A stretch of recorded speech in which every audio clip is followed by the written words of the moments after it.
Bonjour à tous, c'est le Sorkiller qui vous parle donc pour la seconde partie de notre vidéo construction consacrée à un ensemble de jeux tiré du film Lego Ninjago, la référence 110 610, le Flying Jelly Sub ou en français le sous-marin Méduse.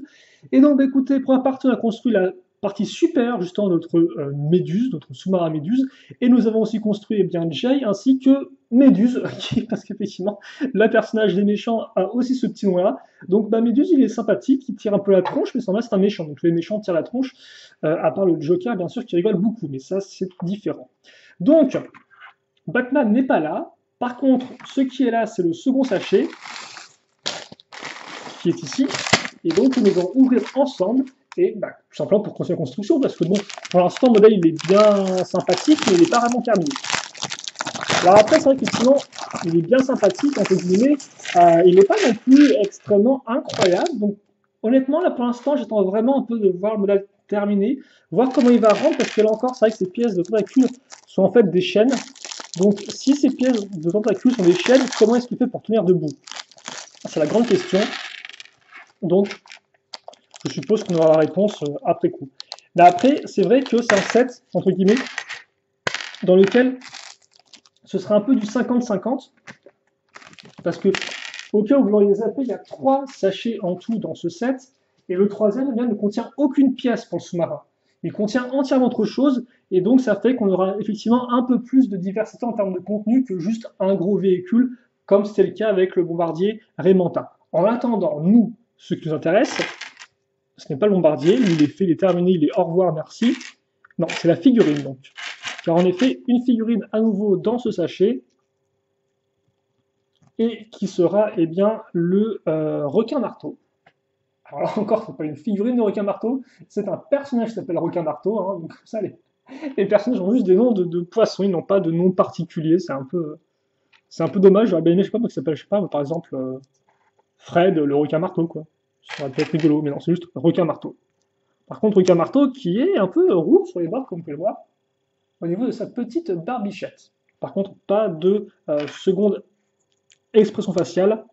Et voici donc pour la tête, donc il reprend le. Oh, par contre, il a un peu plus de batterie, je crois, que le requin, le grand, le blanc, le grand blanc, effectivement, qu'on avait eu dans le set du bombardier. Et donc, ouais, qui dit requin marteau dit yeux un peu différents, comme vous pouvez le voir. Mais la tête doit être assez similaire, je pense, à l'autre personnage. Bon. On va plutôt enchaîner. Alors là encore, leur arme, hein, c'est une sorte de lame poisson. Je dois vous avouer là aussi que ça pourrait être intéressant si on avait des pièces un peu plus différentes que juste que des sortes de lames poisson, parce qu'elles ont beau être différentes au niveau de la lame, hein, mais ça reste maintenant assez classique, quoi. Même si celle-ci rend bien, effectivement. Une sorte de grand.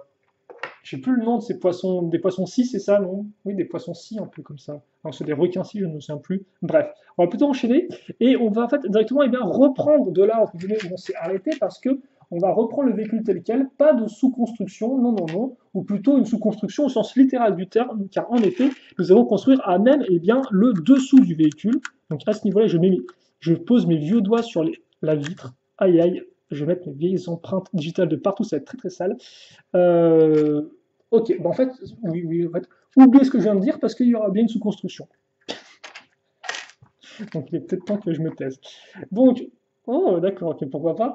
Donc on va prendre cette pièce de, alors c'est une sorte de pièce cylindrique de roue un peu, sur laquelle on va accrocher un x6. Un x6 de quoi? Eh bien un x6 de ça. En clair, cette pièce technique avec deux barres et cette micro-miron. Et donc ça, ben, on le fait x6.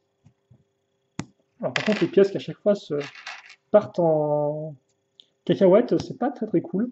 Donc si elle pouvait juste éviter de partir en cacahuète, ce serait vraiment très bien. Et par contre, je vais peut-être juste un tout petit peu m'accélérer là. Parce que bon, tout ce qui est éléments répétés, forcément, c'est pas le truc le plus fun à regarder. Hop là, donc, on va mettre ça ici.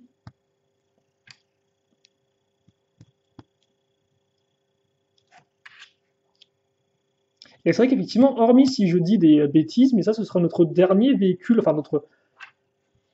C'est pas notre dernier, parce qu'effectivement, on aura un autre véhicule, logiquement, pour l'armée des requins, dans le set du véhicule de Jay, si je dis pas de bêtises.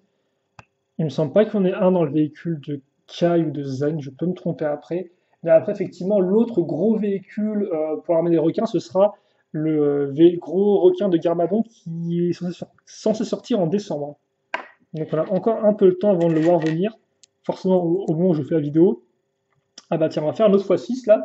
Donc on va tout faire en même temps, quitte à faire. Donc comme vous pouvez le voir, on prend une x1 avec une fois, enfin une x2 avec une x2 avec tenon en façade.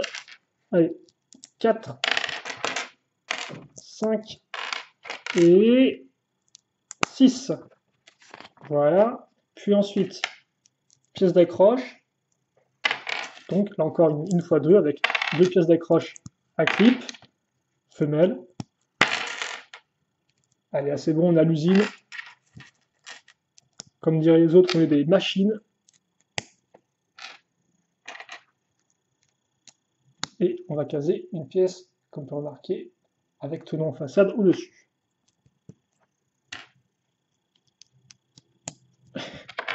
Et j'ai bien l'impression qu'effectivement ce sera un sachet qui ira plutôt rapidement.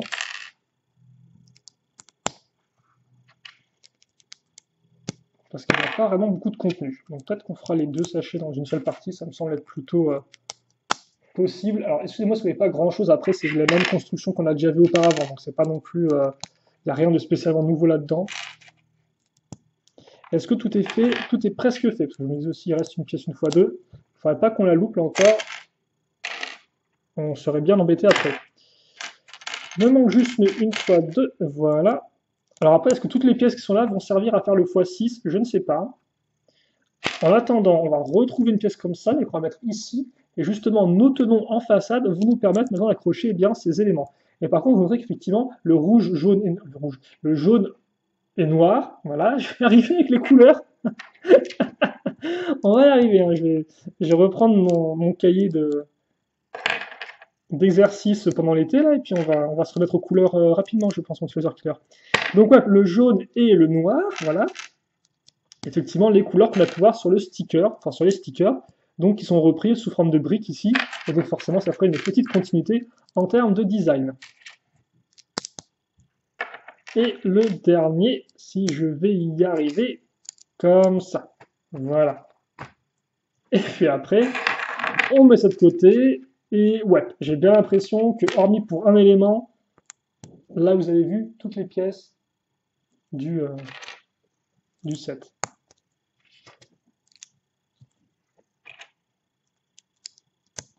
Et après, donc, on met cette pièce-là en dessous afin de maintenir tout ça en place. Alors, par contre, il ne faut juste pas que je me trompe, parce que j'ai peur de me tromper un peu. Voilà. Par exemple, ça se met au-dessus. Et après, on met ça comme ça. Hop là. Au-dessus. Ici. Voilà. Donc ouais, par contre, effectivement, c'est vrai que le dernier sachet va vraiment être une surprise, je pense. Parce qu'on va complètement changer un peu de type de construction. Et donc ça permettra vraiment, je pense, de donner un peu un coup d'air frais, parce que là, pour l'instant, là, comme tu peux voir, on fait juste un x6, quoi. C'est pas non plus la fête au village. Enfin, ça peut éventuellement être la fête au village, mais pas pour l'instant, en tout cas. Ok.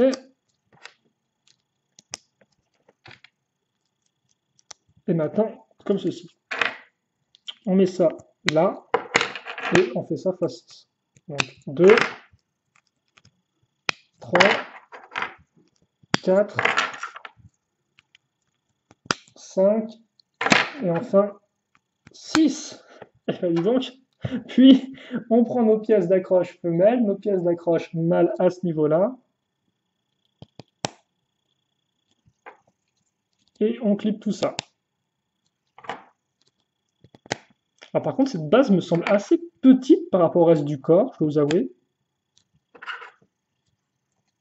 Mais après, peut-être qu'on est censé un peu écarter les pièces comme ça, je sais pas. Parce que la base, quand même, principale était quand même assez massive hein, en termes de... En tout cas, voilà ce qu'on a. Donc, voilà à quoi ça sert de faire plein de fois les mêmes éléments. C'est pour faire des structures avec des éléments répétés. Et quoi de mieux, après avoir fait 6 fois la même construction, que de poser des stickers. Bon, ça c'est un peu quand même, c'est un peu le piège. Ouais, on a fini de refaire 10 000 fois la même chose. Ah bah ça, vous posez des stickers maintenant. Et ça, c'est toujours un peu le problème forcément de ce type de modèle-là, dans le sens où voilà, vous avez d'un côté le côté design qui est plutôt cool, mais pour arriver au design plutôt cool, bah faut faire plusieurs fois les mêmes éléments, quoi.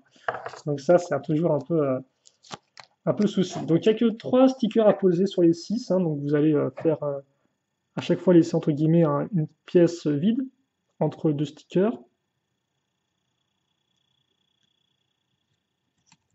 Voilà. Et donc lui porte le numéro 34, et je crois que c'est le numéro 62 si je dis pas de bêtises. Donc c'est peut-être juste en final ouais, le numéro du véhicule, où ça se trouve, si ça monte jusqu'à 62 véhicules, autant vous dire que... Est-ce que j'arrivais à poser ce sticker? Autant vous dire qu'effectivement, Garmadon doit avoir une sacrée armée assez commande. Et ce sera là encore ça, effectivement, le problème aussi un peu, c'est que je fais toutes ces vidéos euh, avant la sortie du film. Donc forcément, je ne peux que faire des suppositions quant à ce qu'est l'importance de tel personnage ou de tel véhicule dans le film, quoi. Donc c'est vrai que je ne peux pas non plus aussi trop entrer en détail, hélas, parce que j'ai pas vraiment de, bah, j'ai pas vu le film, quoi, tout simplement. Donc je n'ai pas vraiment le contexte pour tous ces sets, ces véhicules, ces personnages.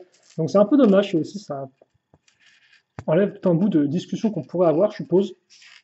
Mais après, par contre, on peut quand même faire des suppositions, et on peut par exemple se demander où est-ce que Garmadon a réuni autant de fidèles prêts à lui à l'aider, quoi. Et aussi quel est le rapport entre Garmadon et des mecs poissons. Est-ce que c'est le seul groupe de vilains qu'il a pu trouver et prendre sous son aile, entre guillemets? Enfin, là, ce sera assez intéressant de voir effectivement comment il a fait pour trouver ces méchants-là et pourquoi il jure fidélité à Garmadon, quoi. Parce que c'est un peu... c'est pas vraiment le type de méchant que je vais aller à Garmadon. Donc, je veux pas avoir le rapport entre Garmadon et des vieux méchants aquatiques, quoi. Mais par contre, c'est vrai que c'est un peu dommage, parce que je tiens à dire que là encore, voilà, comme je disais, je regrettais le fait qu'on n'ait pas plus des fois de véhicules de type bateau et autres dans Ninjago, même si bon, après maintenant, on a quand même un sacré nombre. Euh, mais c'est vrai que voilà, pour revenir à ce que je disais, donc justement là, d'un côté, pas vraiment beaucoup de véhicules aquatiques de base, donc je me disais que c'était cool si on pouvait enfin avoir entre guillemets une année de base Ninjago dédiée voilà, à une armée un peu aquatique. Et là, on a enfin une armée aquatique, donc c'est plutôt cool, mais c'est tous des humains. Donc là encore, c'est cool parce que c'est assez original par rapport à ce qu'on connaissait de base, mais c'est vrai que on peut quand même se dire que c'est un peu des occasions manquées parce que ça aurait pu être très cool d'avoir des sortes un peu de monstres sous-marins, enfin oui, de monstres marins un peu en termes de figurines quoi. Et à la place, ben, on a juste des mecs habillés de façon ridicule en poisson quoi. Donc là encore, c'est aussi une occasion loupée. Mais bon, après, tu me diras peut-être que dans la série, un jour, on aura aussi d'autres méchants sous-marins et on aura des vraies tronches de monstres, quoi. Après, c'est vrai que d'après ce qu'on a pu voir avec la saison 8, qui s'appelle Les Fils de Garmadon, il y a un petit extrait qui a été mis sur YouTube, hein, sur la chaîne officielle de Lego, vous pouvez le retrouver facilement. Visiblement, bah, de ce qu'on peut voir, les Fils de Garmadon sont eux aussi des humains. Donc, à voir si on aura la double dose d'humains en tant que méchant en 2017 et 2018. Oh, il est beaucoup plus petit que ce que je pensais en fait. Je voyais beaucoup plus grand en fait à ce niveau-là, mais non, il est pas du tout. Non, pas du tout en fait. Alors, je vais juste rapidement vous le montrer, puis après on va enchaîner directement afin de ne pas trop perdre de temps. De toute façon, ça vous allez le voir. Donc voilà, après vous faites voler dans les airs, forcément quand vous faites voler, il y a toutes les petites chaînettes qui sont suspendues, qui pendent, donc ça rend un peu mieux. Mais après, voilà, comme vous pouvez le voir, sinon bah, il peut pivoter à ce niveau-là. Et après, vous pouvez effectivement eh bien, ouvrir ces pièces-là, par exemple, pour faire comme une sorte d'attaque un peu comme ceci pendant qu'il. Enfin, c'est plus comme ceci, après, en fait, tourner comme ceci. Effectivement, c'est vrai que c'est plutôt cool ça. Et comme tu vois, les chaînes sont indépendantes des tentacules, donc elles ne tournent pas en même temps, quoi. Donc elles ne vont pas s'embrouiller entre elles. Il y a juste la base qui tourne indépendamment du reste du corps. C'est plutôt cool, hein. C'est un bon petit véhicule. En tout cas, il est rigolo. Il est rigolo. Oh, et vous pouvez même effectivement donc déplacer ça ici. Donc si vous voulez encore plus changer de mouvement, vous pouvez. Bon, on n'est pas non plus là pour parler des articulations du modèle, on est là pour construire. Donc on va mettre celui-ci de côté. On verra de toute façon à la fin, on t'en aura tout à fait tout ce qu'il y a de plus propre, hein. Donc pour l'instant, autant enchaîner avec le sachet numéro 3 justement, et qui va nous permettre eh bien, de construire la quatrième et dernière figurine du set. Et comme vous pouvez le voir, adieu le turquoise, le jaune, le noir, tout ce que tu veux. Enfin, le noir, on l'aura quand même. Hein. Mais bonjour le marron. Avec quelque chose de beaucoup moins foufou en termes eh bien, de véhicule. Allez, et c'est parti. Avec le mode d'emploi numéro 2 d'ailleurs. Donc un mode d'emploi entièrement consacré à notre personnage. Donc je n'ai plus le nom, je vais vous trouver ça tout de suite.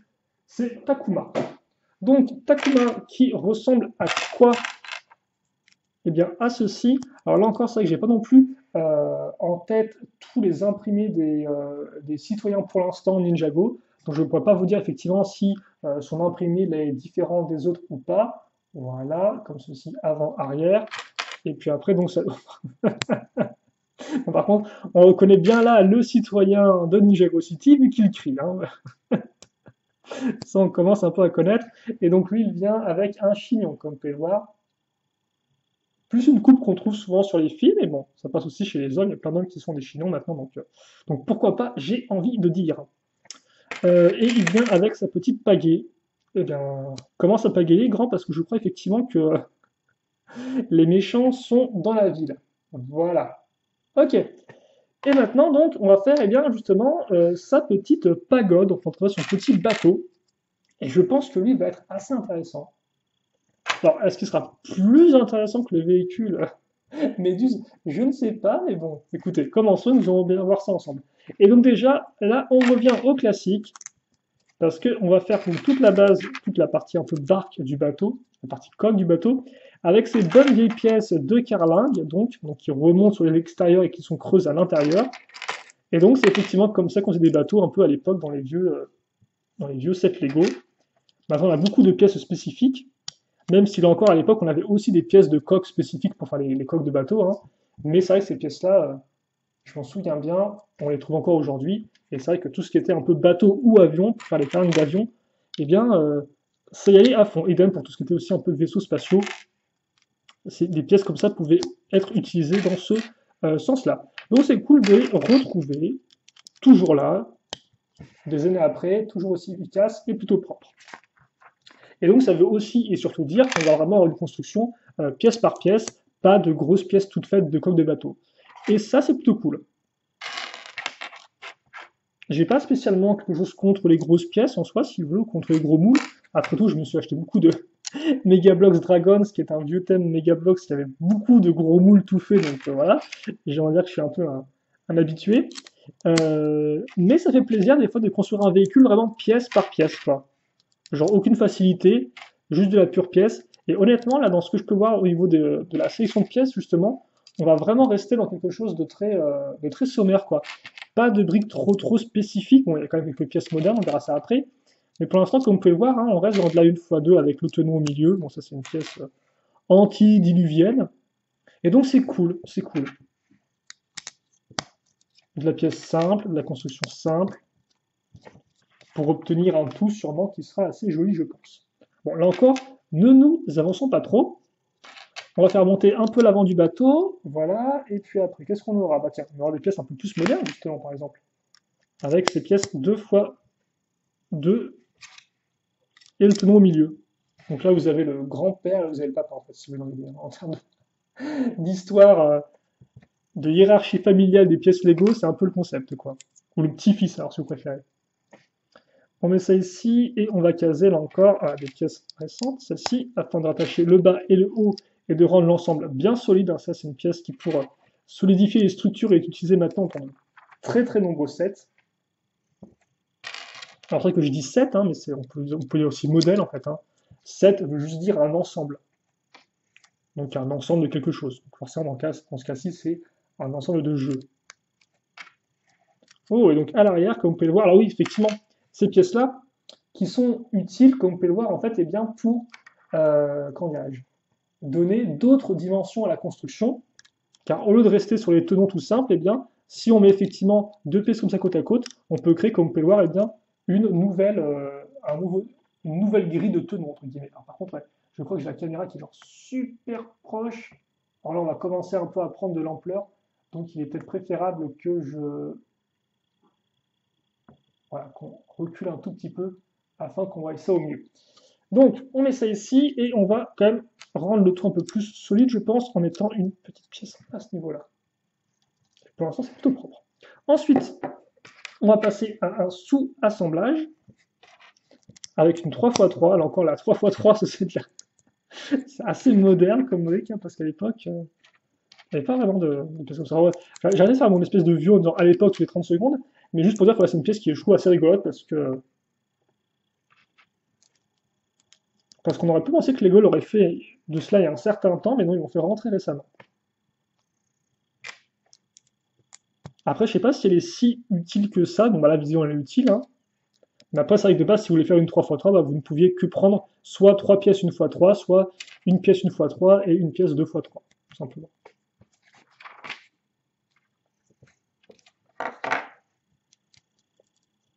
Mais voilà, maintenant, Lego, avec ce nouveau type de pièces, a tendance un peu, entre guillemets, à réduire ce genre d'intermédiaire. Et donc, au lieu d'utiliser plusieurs briques, bah, vous n'avez qu'un seul moule maintenant, ce qui est plus pratique en soi aussi. Ok, et donc on a fait ça, on a mis donc une petite pièce circulaire trouée à l'arrière, et comme pas aussi des petites pièces à charnière ici, hein, ce que j'ai assemblé avec les petits clips. Et donc ça, on va le mettre à ce niveau-là. Donc je pense qu'en fait, on va peut-être affaire au... Alors j'allais dire au moteur, mais je pense pas que ce véhicule est un moteur, je sais strictement rien. Après, le mec a une pagaie, donc bon... Après, tu me diras, il peut avoir un moteur et aussi un peu pagayer, et son moteur va à 3 à l'heure, je sais pas, mais bon, pour orienter son bateau.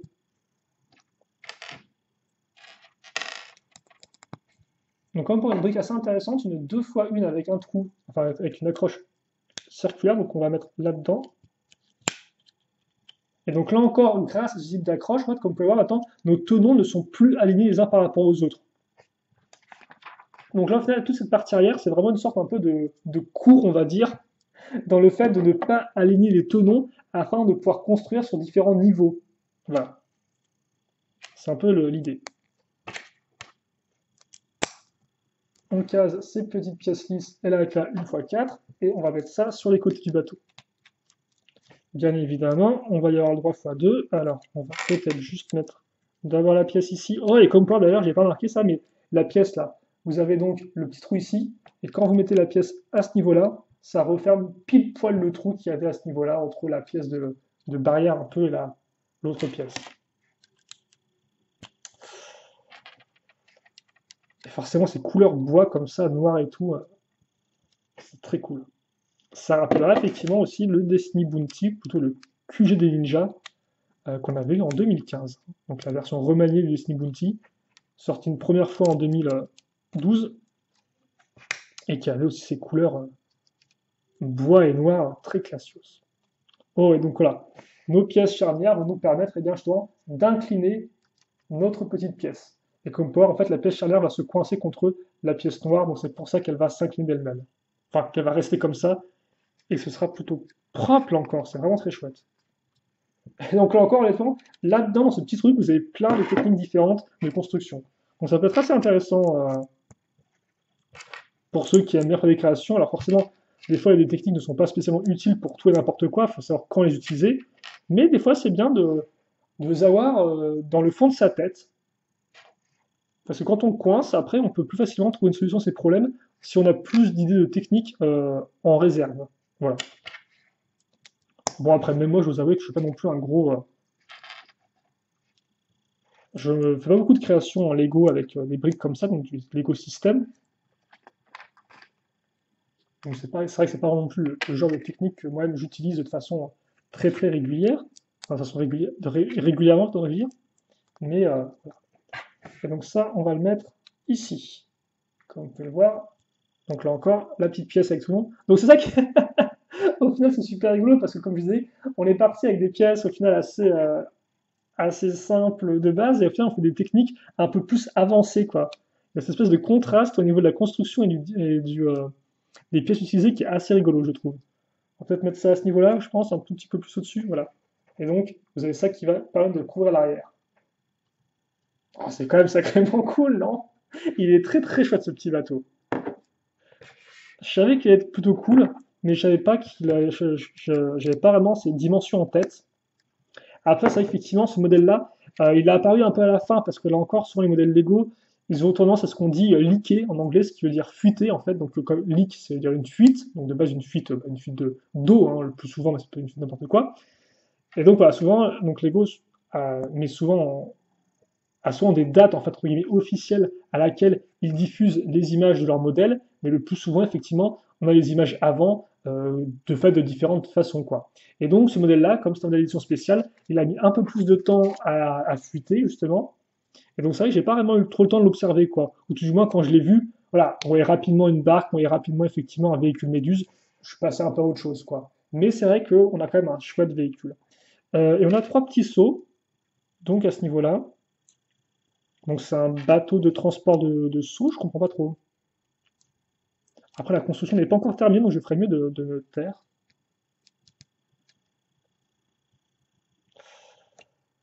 Ouais, ouais, ouais. C'est vrai qu'au final c'est presque dommage qu'on ait un set de Lego City qui ressemble à celui qu'on a. Ça c'est une sorte de grande tour au final. Tout est sur une sorte de rectangle en fait. Hein. C'est pas vraiment une structure qui s'étend en profondeur, en tout ce que vous voulez, c'est en hauteur.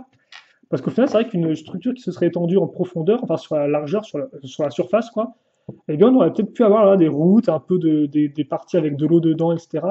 Et il me semble, afin de mettre eh bien, tous ces sortes de petits éléments qu'on a dans les différents sets. Alors après, il me semble qu'il y a quand même un cours d'eau, hein, si je dis pas de bêtises, dans le set de la ville Ninjago, mais peut-être pas assez, comment dirais-je,